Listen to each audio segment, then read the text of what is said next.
Baik, Assalamualaikum warahmatullahi wabarakatuh. Apa kabar Bapak Ibu semuanya? Semoga selalu dalam keadaan sehat walafiat. Oke, di semester yang baru ini kita bertemu kembali dalam mata kuliah keperawatan dewasa dan pada hari ini kita akan sama-sama belajar yaitu dengan topik asuhan keperawatan pada pasien bronkitis.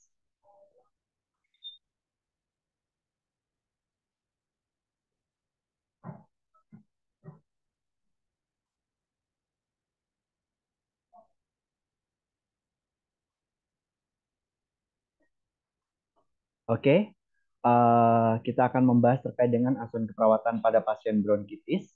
Nah, sebelumnya mungkin Bapak Ibu di sini pasti sudah banyak yang tahu dan pasti banyak di rumah sakit juga kasus-kasus dengan bronkitis ini sendiri. Nah, lalu apa? Kita akan mereview ulang, mereview bersama terkait dengan apa itu bronkitis.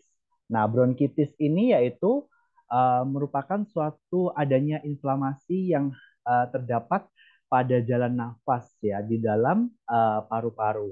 Nah, di mana biasanya jalan nafas ini yaitu trakea dan juga bronkus terjadi sebuah iritasi ataupun inflamasi yang di situ mengeluarkan banyak mukus atau banyak sekret ya dan nanti bisa menyebabkan pasiennya ini menjadi batuk.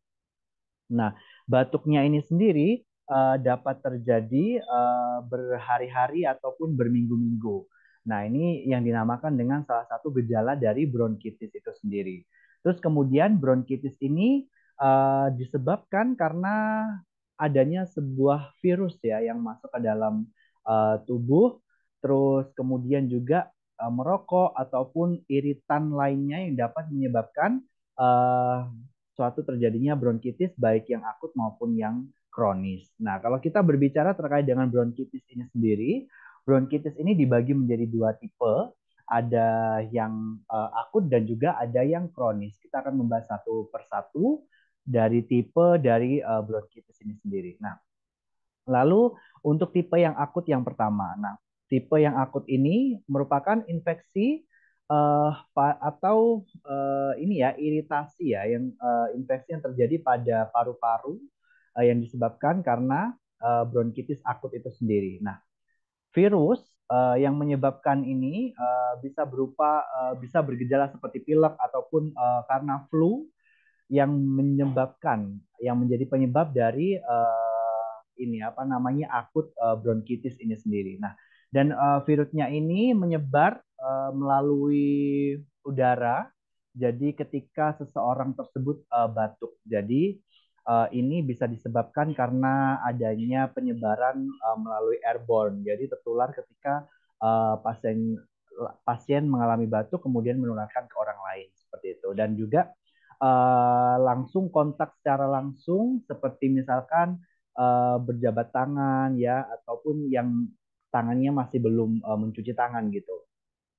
Jadi dalam beberapa kasus juga selain virus ini juga ada beberapa bakteri yang menjadi penyebab dari bronkitis akut itu sendiri. Nah, kalau bronkitis akut itu biasanya mulai dari beberapa hari sampai 10 harian gitu. Jadi kemudian biasanya ditandai dengan batuk, adanya batuk sampai berminggu-minggu sampai infeksinya itu hilang.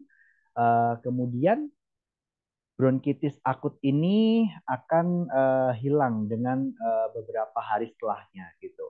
Terus kemudian faktor yang menjadi faktor resiko bronkitis akut ini sendiri juga bisa disebabkan karena ini ya merokok termasuk juga seseorang yang perokok pasif ya atau second hand smoke.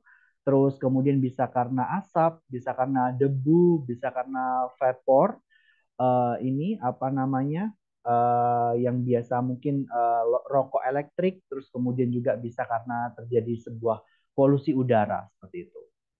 Nah, jadi bagaimana caranya seseorang harus bisa melindungi dengan cara menghindari hal-hal tersebut. Nah, mungkin ini juga kalau kita berbicara terkait dengan masalah pada pernafasan tentunya proteksi kita yaitu seperti kita pada saat COVID-19 kemarin ya. Jadi kita harus rajin-rajin membersihkan tangan kita, terus kemudian melindungi area mulut dan juga hidung kita dengan menggunakan masker.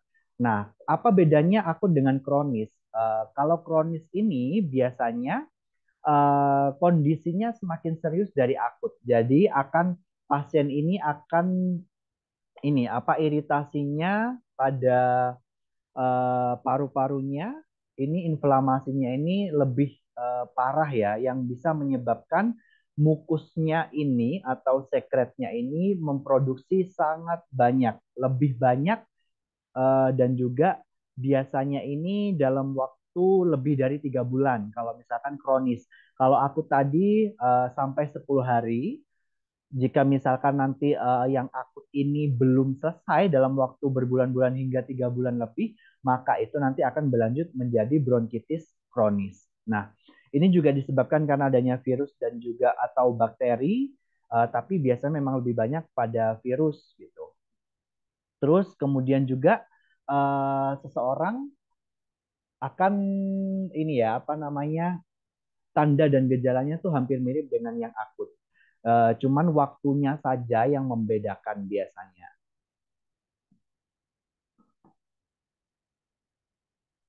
Nah, etiologinya atau penyebabnya ini apa saja? Yang pertama ada virus. Virus ini yang menyebabkan dari bronkitis ini termasuk dari virus influenza, terus kemudian ada respiratory syncytial virus dan juga adenovirus, rhinovirus atau common cold, terus kemudian ada juga coronavirus. Jadi beberapa virus-virus ini dapat menyebabkan bronkitis ya. Jadi apabila memang seseorang terkena virus yang kemudian menginfeksi paru-paru seseorang tersebut sehingga nantinya terjadilah suatu inflamasi di mana nanti paru-paru ini akan mengeluarkan mukus dalam jumlah yang banyak karena adanya virus di dalam tubuh kita itu sendiri. Jadi disebabkan oleh virus-virus ini. Nah, juga ada yang disebabkan karena dari bakteri. Dari bakteri ini biasanya disebabkan karena Bordetella pertussis dan juga Mycoplasma pneumonia dan juga Chlamydia pneumonia juga. Jadi bakteri penyebab pneumonia ini juga nantinya bisa menyebabkan bronkitis itu sendiri. Kemudian tadi terpaparnya polusi, terus kemudian rokok, asap rokok, baik perokok aktif maupun perokok pasif, terus kemudian adanya debu, asap, asap kendaraan ya. Jadi semuanya ini juga bisa mengakibatkan yang terakumulasi di dalam paru kemudian akhirnya bisa menyebabkan suatu inflamasi, suatu peradangan pada bronkusnya itu tadi. Nah, ini adalah tanda dan gejala. Jadi, tanda dan gejala kalau pada yang akut ini biasanya infeksinya seperti pilek ataupun flu.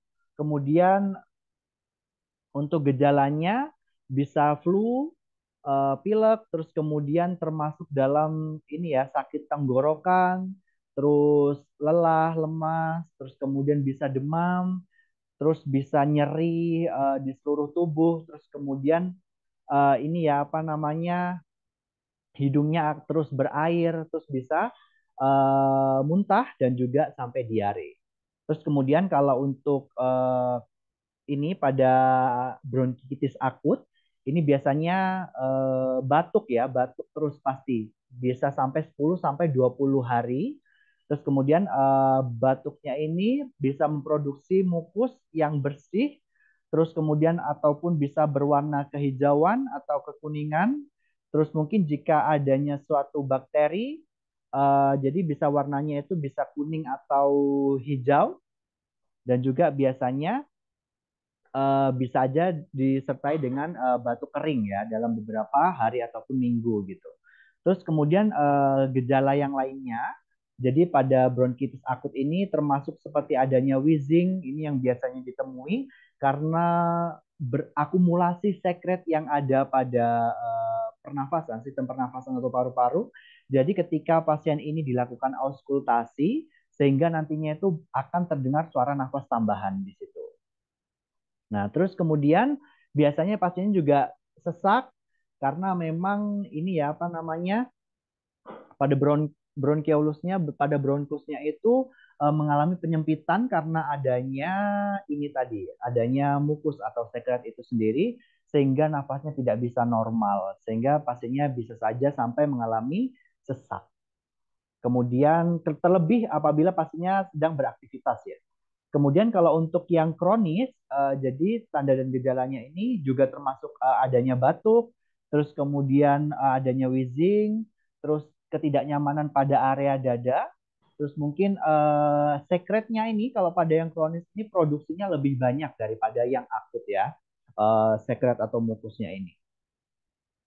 Sehingga pada tipe batuk pada tipe ini itu disebut dengan smoker cough atau batuknya para perokok ya biasanya seperti itu. Nah, ini merupakan pathway-nya. Jadi memang disebabkan karena adanya virus, terus mungkin faktor usia juga, rokok, lingkungan, genetik, terus kemudian sosial ekonomi, di mana di situ ini ya apa namanya kurangnya pengetahuan gitu ya di situ.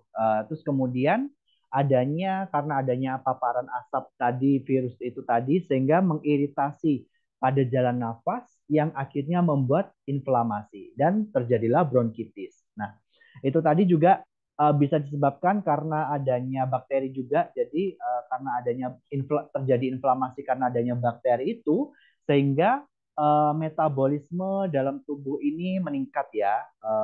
Jadi adanya peningkatan metabolisme. Terus karena adanya peningkatan metabolisme ini jadinya ini ya apa mudah lelah, capek gitu. Terus kemudian bisa menyebabkan nafsu makan kurang sehingga bisa mengambil masalah keperawatan, gangguan kebutuhan nutrisi. Terus kemudian adanya hipertrofi kelenjar mukus dan juga peningkatan sel goblet dan juga fungsi silia menurun juga ini jadinya adanya hipersekresi. Hipersekresi ini yang nanti kemudian adanya suara nafas tambahan, adanya wheezing, adanya ronki, sehingga di situ muncullah masalah keperawatan bersihan jalan nafas tidak efektif. Nah, bronkiolus yang rusak, bronkiolusnya rusak, sehingga dindingnya ini akhirnya melebar ya. Terus kemudian bisa menjadi fibrosis, terus kemudian juga alveolusnya rusak, sehingga fungsi makrofagnya menurun, adanya penurunan diskusi gas, terus kadar oksigen dalam darah menurun, akhirnya terjadi sesak atau dyspnea, sehingga bisa mengambil masalah pola nafas tidak efektif. Nah, tadi juga adanya alveolus yang rusak itu menyebabkan hipoksia, akhirnya perubahan paru yang irreversible, jadinya bisa terjadi kerusakan pertukaran gas dengan kita mengetahui dari analisa gas darahnya juga gitu. Terus kemudian dari ini juga terjadilah peningkatan suhu ya karena adanya inflamasi dari bronkitis itu tadi sehingga nanti pasiennya bisa menyebabkan hipertermi juga. Nah, diagnostik tes yang bisa dilakukan yaitu kita bisa melakukan yang namanya tes darah lengkap ya di situ di mana biasanya untuk melihat adanya infeksi atau untuk ngecek semua dalam kesehatannya.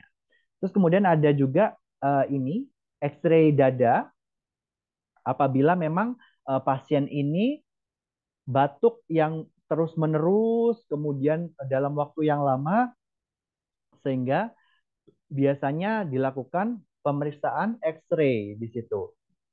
Nah, jadi biasanya petugas kesehatan ini akan menggunakan mesin untuk melihat di mana gambar jantung dan juga paru-paru. Jadi apabila memang di situ terdapat kasus jadi yang biasa pasiennya karena sering batuk itu akan nanti ditunjukkan dari X-ray-nya tadi. Terus juga bisa menggunakan nasal swab jadinya hampir sama dengan waktu swab COVID ya, COVID-19 ataupun flu jadinya dites di hidungnya untuk menentukan apakah adanya virus atau tidak itu. Kemudian ada tes pulmo, jadi paru-parunya dilakukan tes untuk menentukan apakah dia memiliki bronkitis kronis atau tidak.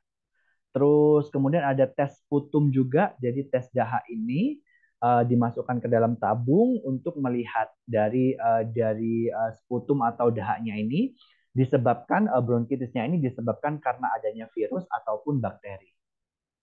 Nah, di sini kalau kita terkait dengan intervensi dari eh, kedokteran gitu ya, biasanya kan memberikan intervensi yaitu dengan memberikan obat-obatan. Nah, biasanya bisa diberikan antivirus.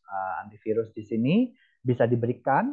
Jadi, jika memang bronkitisnya itu disebabkan karena flu, biasanya tenaga kesehatan seperti dokter di sini akan meresepkan antivirus untuk obatnya, seperti Tamiflu, Relenza, dan Rapivab. Jadi, itu dapat sebagai ini ya apa namanya untuk setelah mengetahui gejala awal. Jadinya supaya bisa lebih better gitu, supaya lebih baik lagi pasiennya. Terus kemudian bisa menggunakan bronchodilator. Tentunya bronchodilator ini untuk membantu pasien supaya ini ya, supaya apa namanya nafasnya bisa kembali lagi. Jadinya pasiennya ini nanti bisa bernafas dengan baik. Terus bisa menggunakan anti-inflammatory medication. Jadi sesuai dengan petunjuk dari dokter, jadi bisa menggunakan corticosteroid dan juga medication untuk mengurangi inflamasinya itu, tetapi juga pastinya sesuai dengan petunjuk ataupun instruksi dari dokter. Terus untuk ini penekan batuk bisa menggunakan antitusif, obat batuk antitusif gitu. Terus bisa menggunakan antibiotik. Namun antibiotik ini tidak disarankan ya, kecuali kalau memang pasiennya ini memang memiliki infeksi yang disebabkan karena adanya bakteri. Jadi kalau misalkan memang bronkitisnya ini disebabkan karena virus, berarti menggunakan antivirus. Jadi tidak perlu menggunakan antibiotik seperti itu. Dan apabila memang dirasa menggunakan antibiotik, maka antibiotiknya itu harus dikonsumsi sesuai dengan petunjuk dokter dan harus habis. Nah, ini untuk kita sebagai perawat, kita harus melakukan apa? Kita harus melakukan intervensi, yaitu di mana kita memberikan edukasi kepada pasien kita untuk bagaimana supaya ini ya apa sekretnya bisa pasiennya bisa batuk, terus kemudian pasien bisa bernafas nafas dalam, terus kemudian juga pastikan adekuatnya dari intake cairan ya yang dapat ini apa namanya produksi sekretnya dan untuk mencegah pasiennya ini supaya tidak dehidrasi yang diakibatkan karena adanya demam dan juga takipnu itu tadi. Terus kemudian anjurkan pasien untuk beristirahat, terus kemudian hindari juga iritasi yang dapat mengiritasi bronkial dan tentunya harus disertai dengan diet yang cukup supaya pasiennya bisa langsung recovery dengan baik. Terus instruksikan juga pasien untuk dapat ini ya menganjurkan untuk mengkonsumsi ini apa namanya antibiotik apabila memang tadi pasiennya memang bronkitisnya ini disebabkan karena bakteri dan juga terkait dengan uh, obat ya. Jadi bagaimana apa efek samping dari obat, dari absorpsi obat setelah digunakan sebelum dan juga sudah makan. Jadi harus diberikan edukasi kepada pasiennya juga. Nah, seperti itu. Jadi kita untuk pasien ini kalau misalkan memang pasiennya mengalami sesak, kita juga bisa melakukan atau memberikan langsung terapi oksigen. Terus apabila memang pasiennya juga sekretnya banyak, kita lakukan uh, ini apa namanya mengajarkan batuk efektif ya. Terus kemudian kita juga bisa melakukan nebulasi. Nah, langsung kita menuju ke asuhan keperawatan yang pertama yaitu kita melakukan pengkajian. Pengkajian seperti yang biasanya, jadi mulai dari biodata, nama, tempat tanggal lahir, usia, jenis kelamin, terus keluhan utamanya apa? Biasanya pada pasien ini keluhan utama yang biasanya dirasakan adalah batuk dan mengeluarkan dahak. Yang pasti ini biasanya. Terus kemudian riwayat penyakit sekarang, mulai pasiennya datang mulai dari rumah mengeluh apa, misalkan pasien mengeluh sesak, sampai diare dan juga demam itu diceritakan sampai pasiennya masuk ke dalam ruangan itu yang dikaji oleh perawat kemudian riwayat penyakit terdahulu.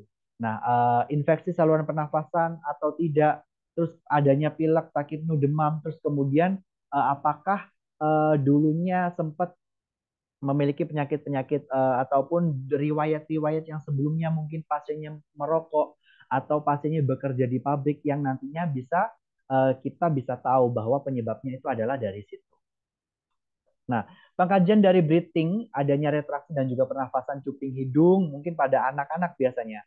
Terus warna kulit dan juga membran mukosa pucat dan cyanosis, terus adanya suara serak, stridor dan juga batuk. Gejalanya biasanya sakit new, jadi saat beraktivitas tambah berat, tambah sesak, terus batuk menetap dengan sputum terutama di pagi hari. Terus warna sputumnya ini dapat berwarna hijau, putih atau kuning dan dapat banyak sekali ya. Jadi di situ nanti dilihat apakah misalkan ada warnanya kehijauan atau kekuningan bisa saja disebabkan karena adanya bakteri gitu. Terus riwayat infeksi saluran nafas yang berulang dan juga riwayat terpajan polusi seperti rokok, asap kendaraan, asap pabrik dan lain sebagainya. Nah, tandanya ini biasanya pasiennya akan memilih posisi semi-fowler supaya nafasnya lebih gampang, lebih mudah. Terus penggunaan otot bantu nafas dan juga cuping hidung biasanya menggunakan nafas cuping hidung. Terus biasanya bunyi nafas krekel atau kasar adanya nafas itu. Terus kemudian saat diperkusi terdengar suara redup atau peka. Warna kulit ini biasanya pucat, normal ataupun cyanosis. Pada pemeriksaan blood biasanya adanya pembengkakan pada ekstremitas bawah, terus adanya peningkatan tekanan darah, takikardi, bisa sampai terjadi distensi vena jugularis, mungkin bunyi jantungnya redup karena adanya cairan di paru ya, terus uh, warna kulitnya biasanya bisa ditemui normal ataupun bisa sampai cyanosis karena pasiennya biasanya mengalami sesak.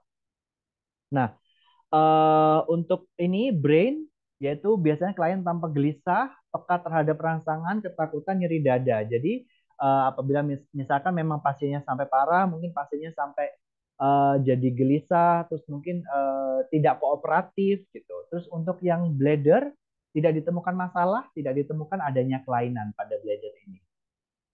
Lalu untuk bowel, biasanya terjadi mual atau muntah, nafsu makannya menurun, ketidakmampuan makan karena distres pernafasan. Biasanya kalau misalkan pasiennya semakin banyak beraktivitas, terutama saat makan, itu nanti bisa menambah sesaknya, sehingga pasiennya itu jadi malas untuk makan. Akhirnya terjadi penurunan berat badan, terus juga bisa sampai nyeri abdomen juga, tandanya turgor kulitnya buruk atau saat dipencet berarti lebih dari 2 detik, adanya edema, terus pasiennya berkeringat, palpitasi abdominal dapat menunjukkan adanya hepatomegali. Kemudian pada bone, pasiennya bisa mengalami keletihan, kelelahan, ketidakmampuan untuk melakukan aktivitas karena sulitnya bernafas, sehingga pasiennya lebih banyak melakukan istirahat ataupun duduk dengan posisi semi folder itu tadi. Terus ketidakmampuan untuk tidur, pasien juga akan susah untuk tidur karena kalau tidur biasanya akan gelisah, sesak gitu ya. Apalagi kalau misalkan posisinya tidak semi folder, pasti pasiennya akan mengalami sesak.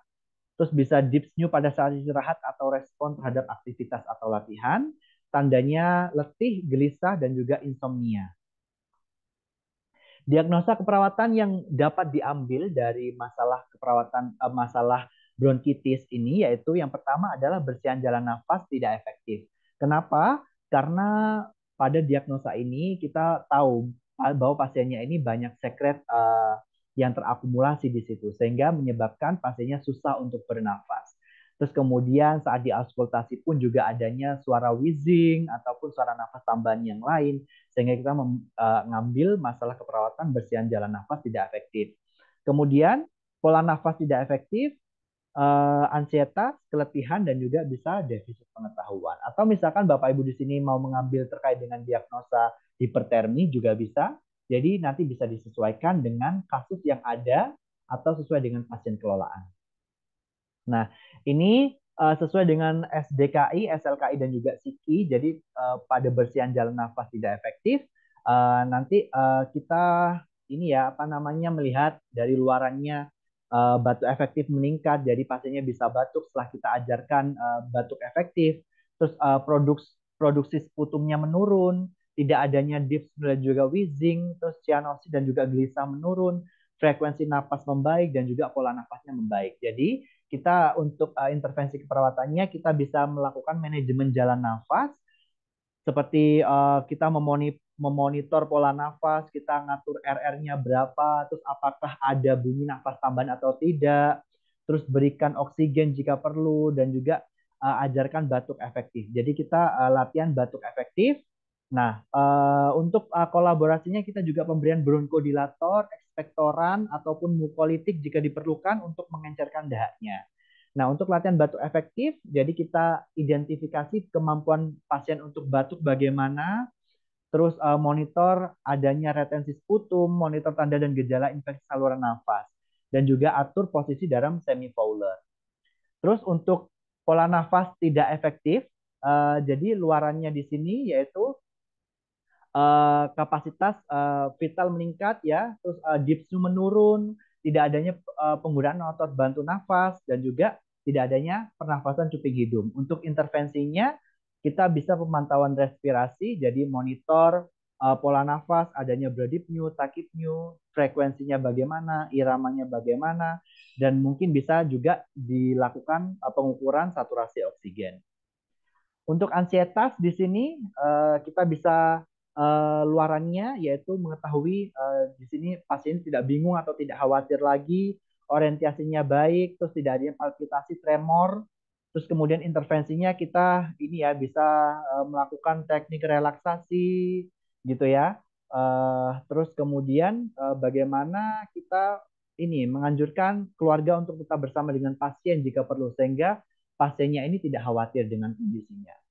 Ini keletihan, jadi kalau untuk keletihan, jadi kita lebih banyak dalam intervensinya itu untuk manajemen energi, bagaimana supaya pasiennya ini tidak terlalu banyak melakukan aktivitas ya, sehingga pasien tidak menyebabkan kelelahan. Anjurkan untuk tirah baring dan juga bed rest.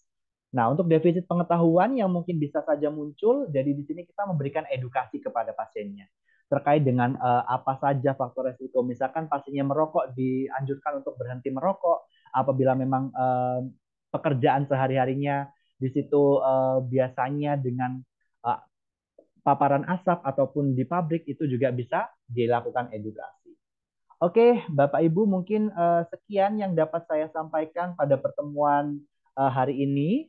Mungkin apabila memang Bapak Ibu ada pertanyaan, mungkin nanti bisa langsung ditulis di kolom komentar ataupun bisa langsung menghubungi saya. Kurang lebihnya saya mengucapkan terima kasih banyak Bapak Ibu. Sehat selalu, semoga sukses terus. Terima kasih atas waktunya. Saya akhiri. Wassalamualaikum warahmatullahi wabarakatuh. Selamat sampai jumpa kembali Bapak Ibu.